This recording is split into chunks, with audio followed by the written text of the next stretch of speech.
how many times have we seen it in Fortnite where a team dominates throughout the whole season, gets the grands, pressure gets to them, and they just don't hit the form that they should, right? And I just think that's going to happen with Peterbot and Pollo. They are 100% getting top 3. There's no world where they don't get top 3. If they were to not get top 3 for me, that would be like the easiest, biggest failure in all of comp history.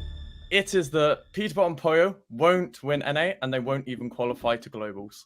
Okay, you just took my hot take. Oh, I took your hot take. I don't think they'll qualify to globals. Wow, that is scorching hot. This FNs, yes.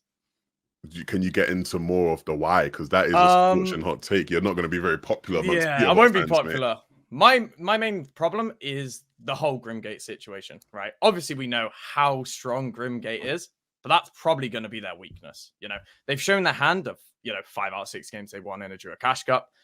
Teams in Grands aren't just going to be as underprepared as they were for a Duo Cash Cup. They're going to either come up with strats to, look to do stuff towards Grimgate, maybe pushing into Grimgate, or, for example, they're just going to be, making so much distance away from Grimgate that it makes it harder for Peterbot and Pollo to get Surge.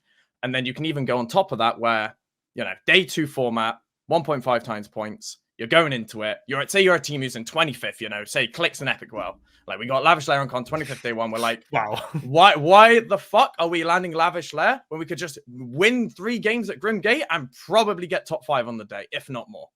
Like, realistically, a lot of top teams are going to go, oh, we did shit day 1 at some shit spot, or maybe not even shit spot, like a 6 out of 10 spot. But you have a 200 out of 10 spot at Grimgate that if you win or spawn, you're pretty much guaranteed a top 5 that game, right? And not even on top of that, it's the pressure that Peterbot and Pollo have, right? You think about it. Everyone else in NA, like, they're going to have pressure, right? But the main team who's going to have pressure, Peterbot and Pollo, with their domination, and how many times have we seen it in Fortnite where a team dominates throughout the whole season, and it gets to grands, and some strategies are against them, or the pressure gets to them, or something along these lines happen, and they just don't hit the form that they should. Right. And I just think that's going to happen with Peterbot and Pollo. There's no way, and it's never happened, where a team has just dominated the whole season to this degree and no one's done anything about it. I just they almost did last season. Because they had actually very similar performances in the qualifiers last season and then placed second. But yeah, again, definitely not as good as they did overall. No. Season, and I just think it's their spot's too good for a good team to not go, why don't we just land there? And they're going to be way more prepared than Quanti was, or that Acorn and Cold were. And I just don't think this many teams are going to play for second place in the grand finals on day 2 if you've had a bad day 1. And I just don't think it's going to be as simple as, they're going to win 10 out of 12 games and that's the grand finals done. No point to watch. See you next season. Do you think there's going to be teams out there that are preparing like a second drop spot like Grimgate and going to be practicing it? Yeah, or like having a drop map? You think so? Okay. Yeah, because so I was going to say, you saw Sanguild and Marius, you talked about it a lot, Boop, that if they didn't get griefed by Teeny, just from day 2 alone, they could have won FNCS. Yeah, 100%. And it's like, if that is capable, that you can literally just have 6 good games, or they didn't even have 6 good games. How many games did they have? They had 4 good games. 4, yeah. Yeah, 3-4 good games, and they came 4th. All you need is a couple more, maybe a decent enough day 1. That's Sanguild Maris with 0 points or 40 points day 1. You just need a slightly better day 1, win 3 to 4 games at Grimgate, and you win FNCS. It's also the second day format with 1.5 times points. And I agree that I think Grimgate is a lot more griefable. Like, there's going to be teams, at least very bad teams. We've seen a lot of bad teams qualify NA Central Grand Finals, even in the EU as well, that they're just going to land outside of it and then, maybe take a little peek. Or if something even happens in there, they might, try to sneak up on the bot. Like, there's teams that are going to be desperate enough to try to do something.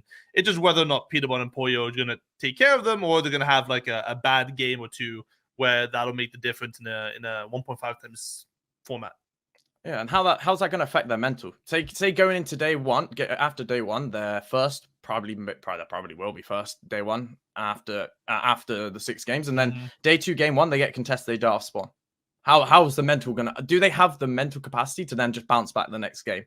Or are they going to be overthinking themselves? Like, should we play safe at Grimgate? Should we split it? Should we try and, we're first already. We don't need to risk it too much. Like, when the pressure's on there in first place, is their playstyle, their aggressive playstyle, they're going to retract from it a little bit. Okay. I think I like where you've gone with it. I'm going to disagree with you. I think you have a couple solid points there, which I think makes sense. The ones that instantly jump out to me, the aspect of no team in like from my memory, at least in EU and NA, has ever dominated a season like they have, and then also just gone on to dominate grands, right? Like you look historically, there's been a bunch of teams that have dominated throughout a season, but then they never like dominate in grands like that. And even when you look at the teams that dominated in grands, they were never dominating that much throughout the season, right? Like Queasy and Veno, they were good in that season. They were one of the favorites to win FNCS. They weren't rolling through everybody like Peterbot and Pollo have been, right? You know, MMB way back in the day, rolled through the whole season. You get to grand, something always happens. Like there's something that always happens. So I do agree. It makes sense to look at it from that perspective. I think if there ever was going to be a team that like broke that rule though, it would be this team with this season and this scenario. Grimgate, Queen, and like that, the advantage they have from that is like the strongest thing. To retweet my brother Resub and his recent YouTube video, like it is the strongest thing we've seen in competitive Fortnite. And I think as much as there is the potential for them to get griefed on that day too, I think it's going to need like, you're going to need a squad of teams. I don't think there's one team that can grief them to the point where it's going to stop them and derail them from winning FNCS. This is a team that is like doubling the points of the next team in most competitions they're playing. It's like, yeah, they get griefed a couple of games, but the games where they do get it, like you almost have to remember, like sometimes I think people almost forget that this is a team that like came second place last season. Like they're like, it's not like their team that was just like middling and then they've just popped. Like these guys were already like one of the best teams, if not the best team on the region, and they have this massive advantage. I think you give them enough games, like they are just going to win, or like they should just win. And again, your take was, you know, Qual Globals, they are 100% getting top 3. There's no world where they don't get top 3. If they were to not get top 3 for me, that would be like the easiest, biggest failure like in all of comp history, like for them to not get top 3. If they get I don't think they're gonna full flop. I don't think they're gonna come like 30th. I think they're gonna come like 5th, just like 6th, slip, 7th. just slip down. Like, don't get me wrong, like I could see a world where that happens. I just think it'd be crazy. Just because, cool, let's say day one, they go like scot-free, like they don't really have too many problems. They should be first place after day one. So cool, now we're going into day 2, 1.5x points. People are looking at the spot a bit more. Maybe you get one team that goes, okay, we're going to land there. Maybe the teams around them now start thinking, okay, now that they're Condor Sport, maybe we can third party a bit better. From what we've seen from them this season, fighting in that region, like even if somebody musters up the courage to say, okay, we're going to try third party this, they're still in their brains going to be going, oh, Peterbot and Pollo. There's no, like, everything that I have seen, like all the evidence suggests to me that even if somebody said, no, you know what, screw it, let's just try it. Like they're still going to be shaking a bit when they go into those box fights. Like the aura, man. And it's insane to me. It's insane. Like listen, what I add to that quickly. What I add to that quickly before I let you continue is that I think from what I've seen from Peterbot and Pollo, we don't know until they're in that situation of grand. But from what I've seen of their attitude and how they treat it, I don't think they'll be phased. Like I don't think they'll be phased at all come that situation happening. Whereas a lot of other teams, I probably would say it probably will fuck with them a bit. Like I think Peterbot and Pollo are just too relentless in that regard. But so you said about, oh, there's only be like one team Grimgate. So out of the 49 teams, other teams, after day 1, you think only one team will want to land Grimgate? No, I think there'll be more. I think that's my point. I don't think a lot of them will. I think there will be games where, remember Mongrel, Tayson, and Mitra at Stark. Remember that. Uncon Stark. All good. Day 2, the entire lobby is landing there. It is like how many was it? It was like 3 to 4 teams that are landing near and around it. I think the exact same thing's happening. And who won that grants, Harry? And who won that grants? Not 1.5 times points. It wasn't 1.5 times on day 2. And I think Peterbot and Pollo are much better relative to the season and the environment than those guys ever were. There's another hot take. Is Peterbot and Pollo better than Prime Mongrel? That's it. Boo's already tweeted it. He's already on there. Let's not get them started. Heated debate. I just think that Grimgate, because also you got to take into consideration Grimgate is a spot which has no mats whatsoever. You're landing there and you are scuffed. You have restored reels coming in third party. You have the spot south of you, the Frodoxy split coming in third party. There'll be a team landing the fucking slurp truck north of you coming in third party. Kanada and Cooper will probably finally, have some confidence and balls and actually start keying them. I just think it's going to be the biggest grief fest on both regions. I think it's going to be on EU and NA, and probably on every region. It's going to be the biggest grief fest. And Peterbot and Pollo, basically on day 2, in my opinion, would only get Elim points. They'll get a lot. I think they'll still get a lot of Elim points, but I don't see them actually probably making an end game on day 2. I think it's just going to be so grief. So I want to interject because this was also my hot take. I think they come second in my hot take. I didn't think they're not going to make it to globals. But I think another factor. I also, firstly, I disagree that they'll shake and choke. I don't think they're the team to shake and choke in this situation at all. Their confidence is so high. There's just no way, and I just don't believe it. Right? Mm-hmm. Looking at last season just quickly, like again, I said they were doing good in qualifiers. Come to finals, like their average elims drops massively. Like they were on a similar streak and they weren't able to do the same style of like aggression. Now, do I think that's going to happen this time? I'm not certain. But one of the things that probably worries me slightly more that I don't think a lot of people are talking about is not only is their strategy relevant around Grimgate, it's also around the underworld, right? Like every single game they're successful almost.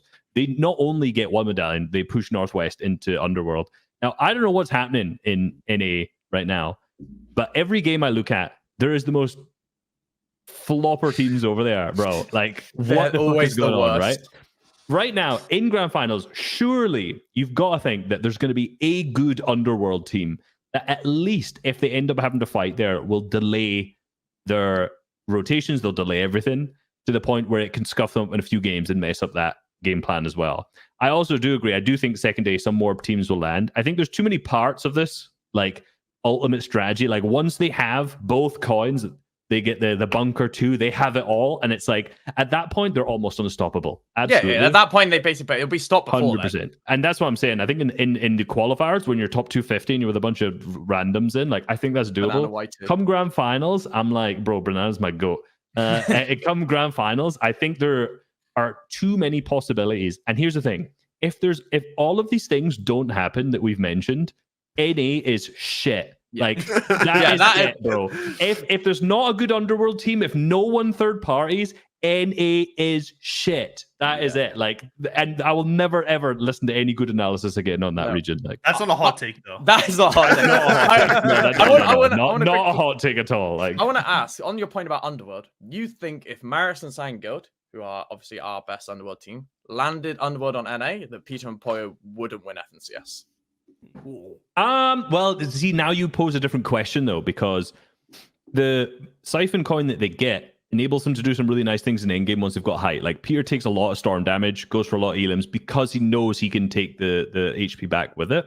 Yeah, I think you just adapt that play style. Then I think it's like if you used to, like if Marius and Sandguild are in Underworld, you do not push that every game. I mean, if you do, then you're probably griefing your own game, and it's like it makes no sense. even if I'd say Peterbot and Pollo win that fight most of the time, no doubt, but that's still a lengthy fight that wastes a lot of time. Yeah. So if that was the situation, if it was the globals and you had both teams and it was this season, if you're Peterbot and Pollo, you just don't go for the siphon coin. Like it's useful, absolutely, but it's not that useful. My thought process is more is like, how do they play that in finals? What is their game plan strategy? Because so far all their successful games have revolved around both POIs for the most part. And now it's like, how's that going to go in finals? Are they just going to adapt that and say, okay, guess what? We're not going to push whichever team is landing there and just move somewhere else? I don't know. And then the whole strategy changes. Yeah. I don't think they need to do that. Even though that's been key to their success, I don't think they need to do that. Just because it's like, I look at it from the perspective of how do grand finals usually go in NA and EU, and sometimes like it almost gets a lot more simplified in the sense of like, can you get to end games consistently, cap with some decent surge? The Queen eliminates the need to worry about getting to end game stack. Like if you're not getting to end games cap, and you're playing with Queen, you're just useless. And again, but the surge is the problem. They're already a team that was one of the best teams in the region. So I'm not worried about that. Cool. If we're now saying we're worried about surge of these guys, I still don't know. Like, I think then you're looking at, okay, maybe you're looking at, oh, what teams are around them. I actually think the biggest potential thorn in their side would be if what happens, like what you're saying, Harry, where day 2, a couple teams start conning it, teams around start wanting to third party more. The beef that they've had with Canada and Cooper, if Canada and Cooper on day 2 wake up and say, you know what? F these guys. And just like, we're just going to grief them to hell now that they're getting conned. That I think could be a serious problem for them. Yeah. But for the most part, man, these brothers are going to globals, bro. Like, they're just going to globals, Harry. So they're only winning 7 games out of 12. Do you know what I mean? No, but there's no, like, in my head, I'm thinking, right? This is EU, right? I'm thinking there are enough good teams that surely can't just let it happen where the Dashcoin team just wins every game. Like, but yes, the Dashcoin so important there. You said it's the EU, bro. But they don't need to though. Like, I think in theory, right? If I see how it goes realistically, in theory, they should be top of NA day 1. They'll probably be top of NA with like a 150 plus point lead, 150 plus points, maybe 200 points. That's how things gonna happen. Day 2, they'll get griefed. They only need 2 of those 6 games to go their way on day 2. So I think hold on to whatever lead they have. There's no way. That's how I see it. 200 points clear on day 1. It's impossible. We have 3 weeks to prepare, and the rest of NA is just like. I mean, to be fair, right? There's been trio scrims been hosted in NA at this moment for the past few days. That's what we've been hosting in this bye week is trio scrims. NA is cooked. Like, NA is so cooked. Like. There's no way that as a region, as players, competitive players, you're not watching them and going, how do we counter this? There's no way you just sit there and go, we'll take our 2nd place. We'll move on with our lives. Like, it's like a lot of the good teams in NA already have like good enough spots to where like the only way you even consider trying to land on them is if something's gone catastrophically wrong for you day 1. Like, most of the NA teams are going to be set up in good enough positions for day 2 to where it's like, we might as well stick. Yeah.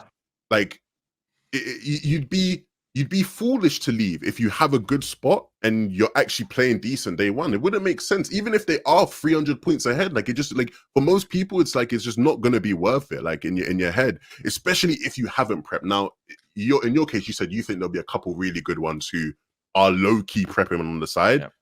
Again, it's like Osborne Prac versus your boys versus loading into game 14 of FNCS Grands against Peterbot and Pollo. It's a different game, broski. But it takes a couple of millionaires at Lavish Lair. That's all it will take. Hey, if you enjoyed that video, you can watch the full podcast right here. Just click on it, watch the full episode. You've already watched this video. You might as well watch the full podcast right here. Go on, click it.